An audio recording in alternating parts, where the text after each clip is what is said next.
Christopher Priest is there's a lot of cunning and wisdom, and like, you know, you can't really tell what he's thinking and what he's doing.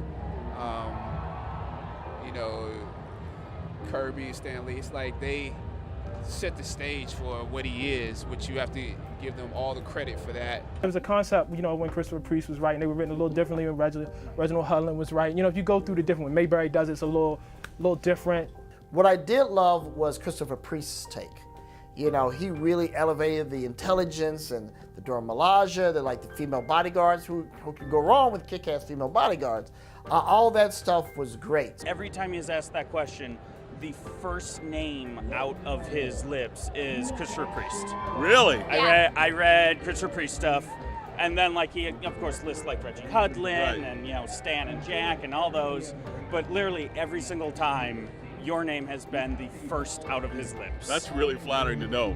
We'll see him in Fantastic Four, we'll see him in Avengers, we'll see him here and there, but the Black Panther doesn't get his own series again until the coming of Marvel Knights. Really, Marvel Knights was an attempt by Joe Quesada and Jimmy Palmiotti to boost up some Marvel series that weren't doing too well. Quesada was a fan favorite artist and decided, or rather, approached if he could reinvigorate Daredevil. They also decided to do a line of this. So it was Daredevil, the Inhumans, the Punisher, and the Black Panther. To many people's surprise, the Black Panther was exceptional and was written by Christopher Priest. You know, I actually turned in, I had breakfast with Joe Quesada this morning, and we were reminiscing over this stuff. And I turned in the first issue of Black Panther, and they rejected it because it was too straight, it was too by the numbers. Oh yeah. And Joe really had to kind of shake me out of formula, because we became so accustomed to, this is a long time ago, you know, but we had become so accustomed to a certain formula of doing superhero comics. And for better or for worse, because not everyone liked what we were doing, Joe wanted that Pulp Fiction in rewind storytelling style, and he wanted to take some chances and swing for the fences, and I'm glad that he did that. Christopher Priest's run is what everyone is emulating now, and this was definitive enough that it really put the Black Panther at the center stage, though a lot of people didn't even realize it. We also just wanted to make Black Panther a badass. We wanted him to be just a tough guy who doesn't take any crap from people. My main complaint about the Black Panther back in the 70s in some places, and with all due respect to writers who had come before me, is that he seemed to be this guy in the back of the line, in the back line of the Avengers team photo, you know, kind of waving like this. And we wanted Black Panther just to be, to confound expectations, both in terms of how he performs as a character, and then what that character represents, that he is a monarch, that he is a leader, a head of state, and that there are repercussions for his interaction with both criminals and with politicians in the United States. The Black Panther is king, and he acts like a king, even in adventuring with other people. His primary and sole focus is Wakanda.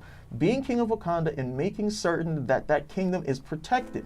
Remember, Wakanda has never been defeated, never been subjugated to any sort of foreign power. And T'Challa, it's revealed over that time, does not want that to happen on his watch at all. He has contingencies all the way up to dealing with beings like Galactus. The run is, well, the basic run is from issues 1 through 49, which ends T'Challa putting down a coup d'etat by the Man-Ape. There's always somebody trying to usurp his power, but he's always able to take care of these things before it becomes full out. While I was working on it, I felt like this could be very well like the opus of my career. But at the same time, it was a little depressing because I'm like, oh God, but then that means it's downhill from here. There won't be anything else. I mean, I've had other great things that have happened, but I think the reason I'm so passionate about this is because not only did I get to work with my partner Sal on a cult favorite, because at the time the sales weren't the greatest, but I love the fact that Priest welcomed me to contribute more. That's why if you look at issues, I think 18 through 49 that we worked on, he didn't just credit us writer, penciler, inker, it was storyteller, because he was getting a lot of input from us. And me, being the fanboy that I am, I started like saying, what about this character? And what if we use this villain, or try this location? Or he used a lot of my suggested ideas. So that was an honor. And that's why I have to explain this, because it's like, wow, I was pushing him, for example, to bring Storm back. Because up until then, she'd only appeared meeting T'Challa in Marvel Team Up 100 back in the late 70s by Claremont and Byrne and McLeod. When they were kids, they met and fell in love. And I was telling Priest, he knew about the story, but I was like, the fans are looking for more developments on them. So we decided to just do it. And obviously with the next creative team later, they got the Marriott.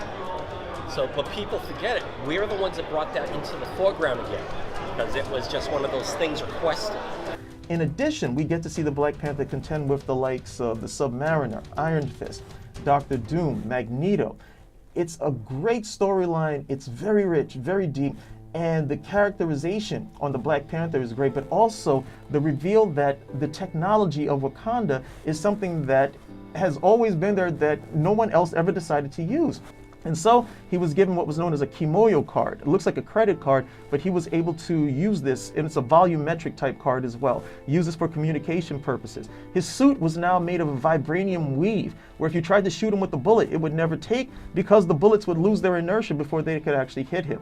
He could walk up walls up to about 50 feet without any problem.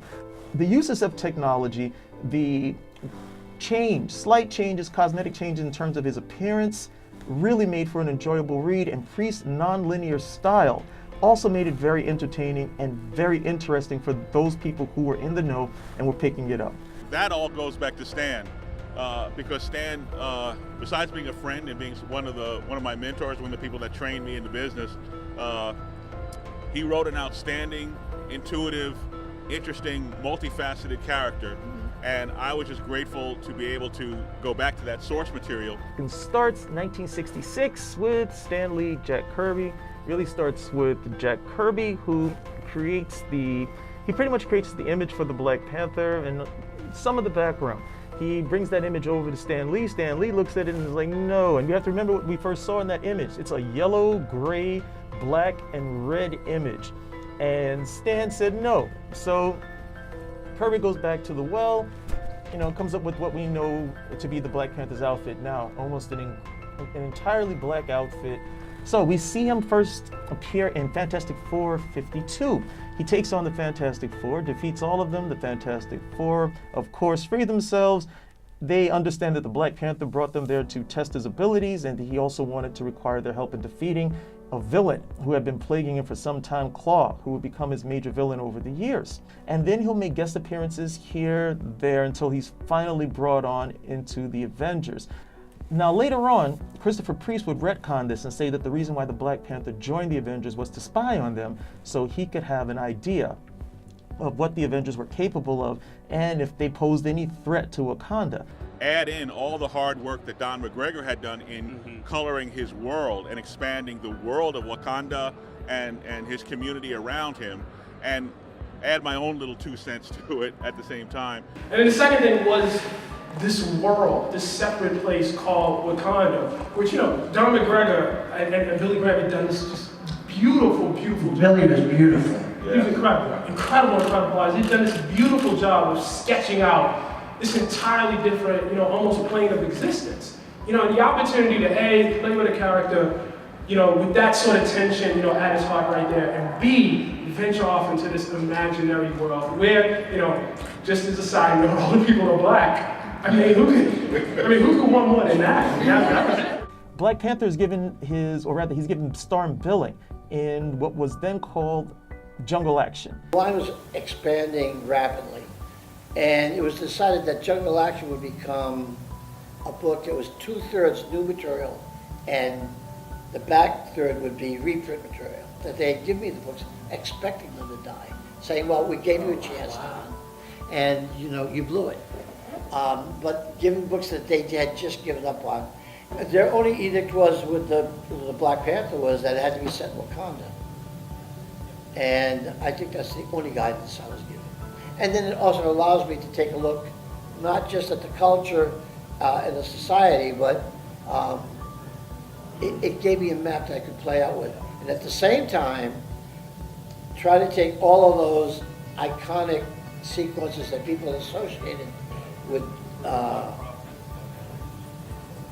pulp jungle fiction or comic jungle fiction. But there was a lot of research long before I even wrote a page. I mean, that's why there's maps of Wakanda before I even wrote a single page in the book. From Panther's Rage, we would hope that we get some more stories, and we do with the Panther versus the Ku Klux Klan. Now, this will be followed up with other stories that were written by Don McGregor in the form of Panther's Quest and Panther's Prey. It's good to respect what's come before, but it doesn't mean you can't shake things up a little bit and try out new things. It's the only way you keep readers interested. Because I know Priest is trying to, he was an editor at Marvel in the 80s, and he's been a long-time writer, but he was very respectful. He didn't want to contradict anything that had been established in the past, because he had huge respect for what those creators did. My approach with Panther, where I think it's really wrong for me to come along, and arrogant for me to come along and say that somebody else's writing didn't matter or that their work didn't exist. That's happened to me, and it feels terrible because you've invested a lot of time and effort, and then the next guy comes along and says, and, it has the character walk out of the shower and go, "Oh, what a dream that was." So I tried to treat Don McGregor's work with a great deal of respect. We even brought back the Kirby Black Panther and tried to make the Kirby Black Panther work. So all points of view were valid. Black Panther gets another solo series, actually his first solo series, and this is helmed up by none other than Jack Kirby. Well, he tried to do something different with it. Respect the history, but he gave it a different angle, making him much more offensive. Not offensive like crude, I mean on the offense, for protecting. He was shown to be like incredibly paranoid in a way. If so many people want what your country has, it's like preparing. I love that aspect where he was preparing for every possible danger or threat. It's something that Batman started doing at DC Comics later. Priest was doing that with Black Panther already. He had protocols for Galactus, for a Skrull invasion, even though when the Skrull invasion happened with Hudlin's Run, I'm not sure how that went. But I know with Priest, that was like a running joke. He's ready for any contingency, for his nation to support themselves and stand on their own. And he did it in a way that was political without being boring or polarizing.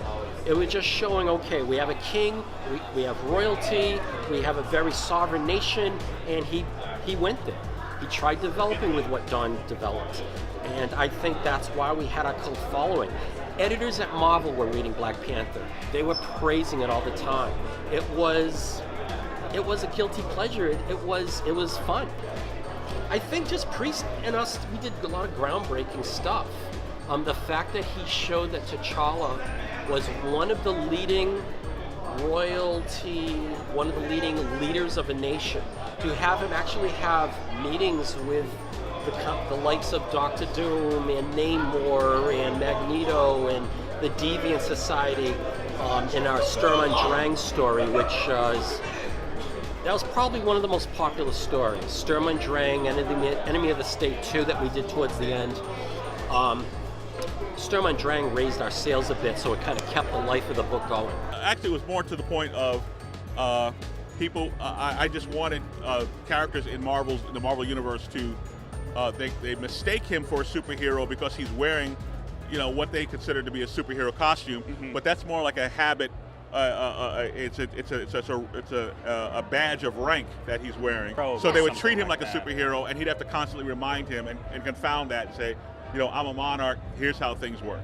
The problem with the book was we were on death notice like every few months. With Panther, every month we just thought we were going to get canceled. And so much so that my editor called me to harass me about turning in issue 13. And I had just assumed the book was canceled, issue 12, and I was off doing something else. And he's like, "You're late on issue 13. I said, "There's an issue 13?" So I had no idea. When we came in, it was like, the book may end with 18, and it's like maybe 20. No, we're good until 25.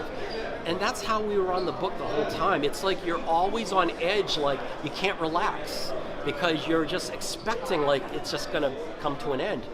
And yet we somehow lasted till 49. So as disappointing as it was to not be able to do the 50th issue and continue, because I was trying to talk Priest into going to the Savage Land after that. We're trying to have, I mean, we did get Wolverine in on our Enemy of the State 2 storyline before that. But my original idea was like, yeah, Wolverine, Savage Land, dinosaurs. I mean, McGregor had introduced dinosaurs even in Wakanda. I mean, I wish early on we had a little better quality with coloring and printing. When the Marvel Knights line was starting all this for a year, they had the budget for quality, everything. The moment it came to issue 13, where Panther rejoined the Marvel Universe, it wasn't quite the same. It took us 2 years to get a colorist that we were excited about. It was around the time of, I think, with Seduction of the Innocent, like issue 31 through 33, and everything after that. That was VLM Studios, and later, from the studios, Jennifer Schlesinger. Never saw her work again after the series, but she brought something wonderful to our team.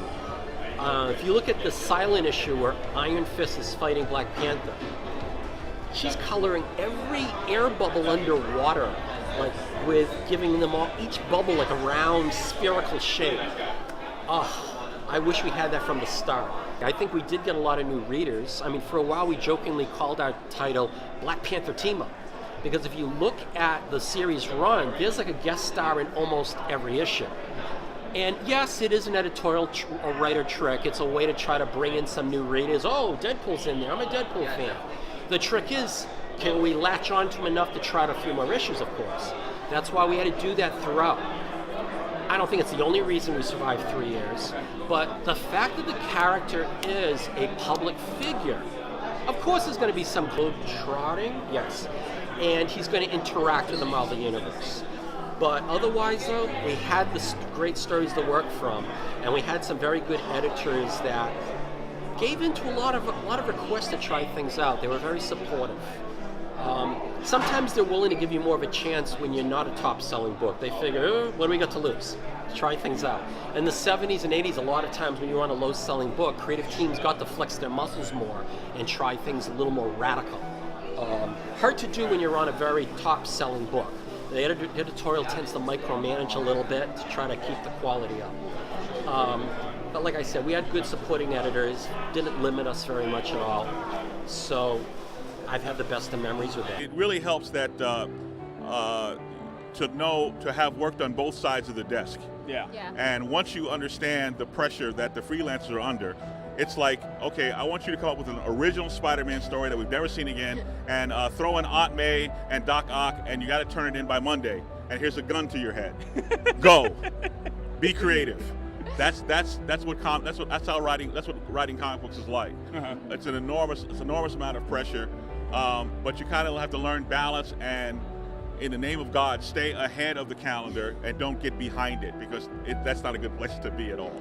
Certainly what I learned is how to manage deadlines a little bit better, but I like to think that I'm a better writer now than I was then.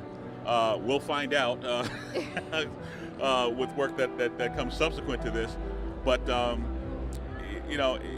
everything is just a learning experience. The more you do something, the better you get at it. And, from Power Man and Iron Fist, Spider-Man and Wolverine, that one shot back in the 80s, all the work that I did, that was all my training ground at Marvel, and having been trained by Stan, by Jim Shooter, by Dennis O'Neil, one of the greatest writers to ever write in this business. I've just been very lucky, very blessed, and you kind of learn and grow as you go.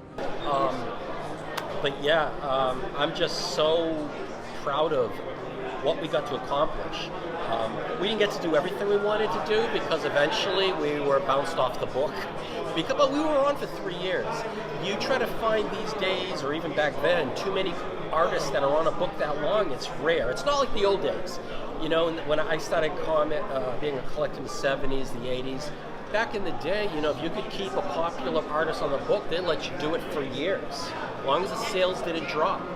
But not long into the later 90s, the publisher tended to rotate every 6 to 12 months. So after 49 issues, the series was retooled, and T'Challa was no longer the lead in his own series. It was given to a new gentleman by the name of Casper Cole, and he became the Black Panther for several issues up until the end of the series.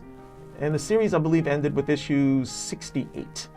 So that seminal run, issues 149, followed up by a few more, making Priest the longest writer of the Black Panther ever, but also the seminal writer as someone who really looked to evoke all of the things that had come from before. He definitely paid homage to Stan Lee, Jack Kirby, Don McGregor, okay, the art, the characters. He didn't leave anything to the wayside. Everything was used. There was no fat. It was all lean, hard-running muscle. It's a great series and recently reprinted. We did get to do a lot of things we wanted to do.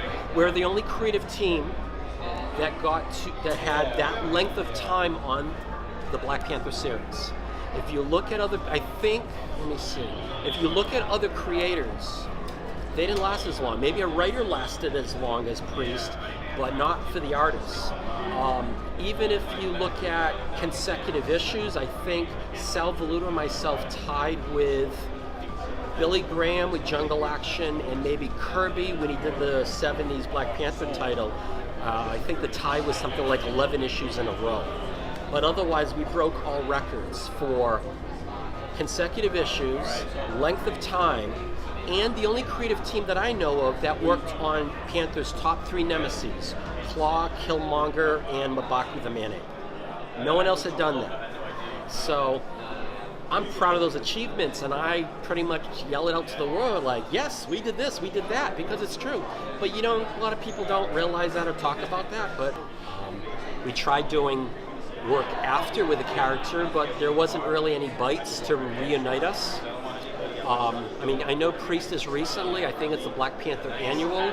He's returning to the character, as well as I think Don McGregor, and I think Reggie Hudlin, and I can't remember who else from the past is returning to that. Sal and I did the variant cover for Black Panther World of Wakanda number 6, the variant, which is actually this one.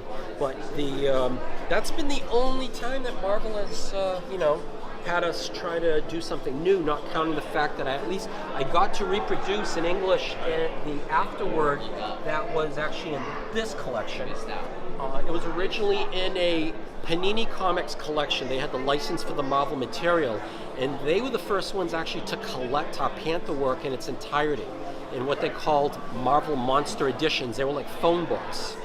They got the whole thing, I think, in 3 volumes instead of Marvel's 4. But I had done an afterword upon their invitation, but it was in French, because it was for the French audience over in Europe. And Marvel was gracious enough to allow me to translate it back to the English and edit it a bit to make it better and use that. So that afterword right there explains a lot of specific information about behind-the-scenes stuff. And I'm just so pumped for the film to come out and see what they really, what they use from our time. Find out in 2 months. And Hudlin's run is also the first run that really adds any sort of racial component to the Black Panther. Other writers had stood out. Even in Jack Kirby and Stan Lee's initial offering of the Black Panther, of course, we all know that he's an African king, and the Thing even makes fun of it when he's telling his story. Like, hey, this is some jungle tale that I could have watched on the news or something of that nature, or went to the movies. So there was some, places of that. But for the most part, the Black Panther's race is not that big of a deal. Hudlin decided that needed to be a big deal and introduced storylines. Storylines that were tapping into colonialism, storylines that would tap into systemic racism. However, Hudlin's run, thanks to the initial art of John Romita Jr., was not only well received, but very, very popular. The marriage of Black Panther to Storm in his pages as well did a good job of pushing T'Challa even further into the public eye.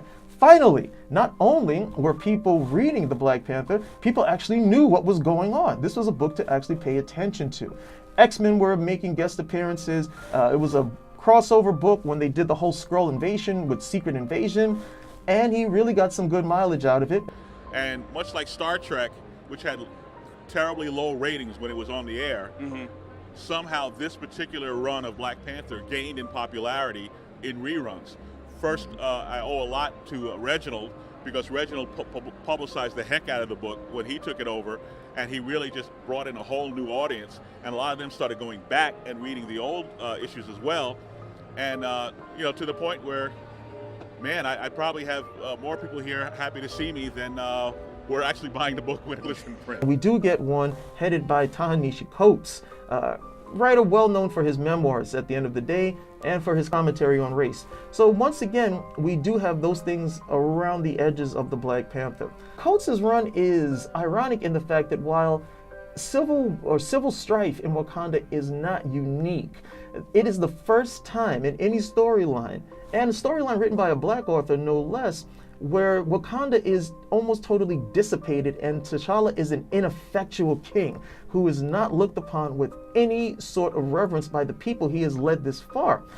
It's amazing to look at it, especially after what was done even in Don McGregor's run, which is probably where a lot of the civil strife gestates from.